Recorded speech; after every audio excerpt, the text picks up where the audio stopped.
जरा सोचिए, 1700 का दशक है। मशहूर वैज्ञानिक लुइगी गैल्वानी अपनी लैब में एक मरे हुए मेंढक पर कुछ काम कर रहे थे।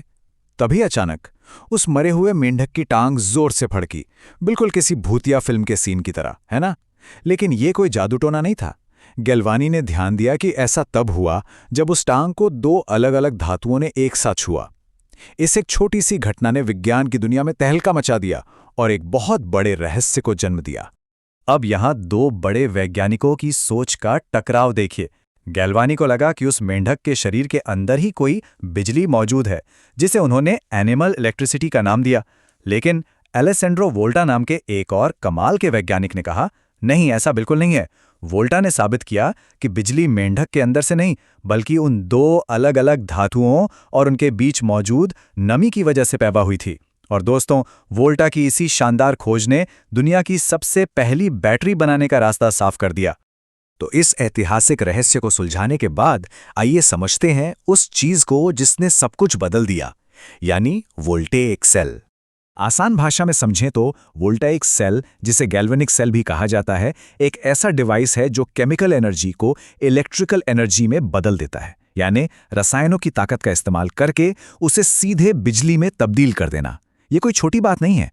यही वो बुनियादी सिद्धांत है जिस पर आज की हमारी पूरी तकनीक टिकी हुई है। अब इस वोल्टेइक सेल को काम करने के लिए तीन सबसे जरूरी चीजें चाहिए होती हैं, बिल्कुल एक परफेक्ट रेसिपी की तरह। पहली चीज, इलेक्ट्रोड्स, यानी दो अलग अलग धातुओं की छड़ें, मान लीजिए तांबा और लोहा। दूसरी चीज, इलेक्ट्रोलाइट। ये एक ऐसा लिक्विड है जो अपने अंदर से बिजली को गुजरने देता है, जैसे नमक का पानी या फिर नींबू का रस। और तीसरी चीज, सर्किट, तारों का वो रास्ता जिस पर चलकर बिजली अपनी मंजिल तक पहुंचती है। जब ये तीनों मिलते हैं तभी असली मैजिक होता है। थ्योरी तो बहुत हो गई, अब बारी है थोड़े प्रैक्टिकल की। चलिए रसोई में चलते हैं और एक आम फल को पावर प्लांट में बदलते हैं। अब आप शायद सोच रहे होंगे कि क्या सिर्फ एक नींबू से काम चल जाएगा? तो जवाब है नहीं। एक छोटी सी एलईडी लाइट को जलाने लायक वोल्टेज पैदा करने के लिए हमें कम से कम 5 या 6 नींबुओं की जरूरत पड़ेगी। चलिए फटाफट अपनी इस लेमन लैब का सामान इकट्ठा कर लेते हैं। सबसे अहम है नींबू के अंदर मौजूद साइट्रिक एसिड, जो हमारे इलेक्ट्रोलाइट का काम करेगा।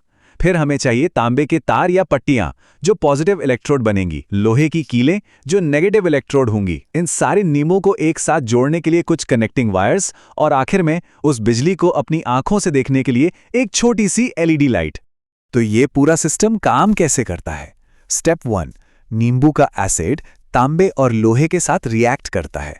स्टेप 2, इस केमिकल रिएक्शन की वजह से इलेक्ट्रॉन्स लोहे की कील से भागकर तांबे के तार की तरफ जाने लगते हैं। इसी बहने को तो हम इलेक्ट्रिसिटी कहते हैं। और स्टेप 3, जब हम तारों के जरिए इन 5-6 नींबुओं को एक चेन में जोड़ देते हैं तो वोल्टेज इतना बढ़ जाता है कि सर्किट पूरा होते ही हमारी वो छोटी सी एलईडी जगमगा उठती है ना? एकदम कमाल का साइंस। अब आते हैं अपने आखिरी हिस्से पर, जहां हम इस नींबू वाले एक्सपेरिमेंट को अपनी रोजमर्रा की जिंदगी से जोड़कर देखेंगे। आपके दिमाग में ये सवाल जरूर आ रहा होगा कि अगर नींबू से बिजली बन ही सकती है तो हम अपने टीवी के रिमोट में नींबू क्यों नहीं फंसा देते? इसका सीधा सा जवाब है सहूलियत और डिजाइन। वोल्टाइक सेल में इलेक्ट्रोलाइट एक लिक्विड होता है। जरा सोचिए, अगर आप लिक्विड वाली बैटरी जेब में रखेंगे तो क्या होगा? वो छलक जाएगी।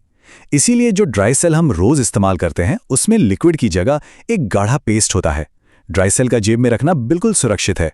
जहां वोल्टाइक सेल बड़े बड़े कांच के बीकर में बनाए जाते हैं और सिर्फ साइंस लैब तक सीमित रहते हैं, वहीं ड्राई सेल इतने छोटे और शानदार होते हैं कि वो हमारे खिलौनों, टॉर्च और घड़ियों में आसानी से फिट हो जाते हैं।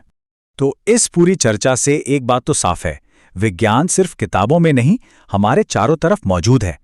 गैल्वानी के उस मरे हुए मेंढक से लेकर आज के हमारे नींबू वाले एक्सपेरिमेंट तक साइंस का सफर कितना अद्भुत रहा है।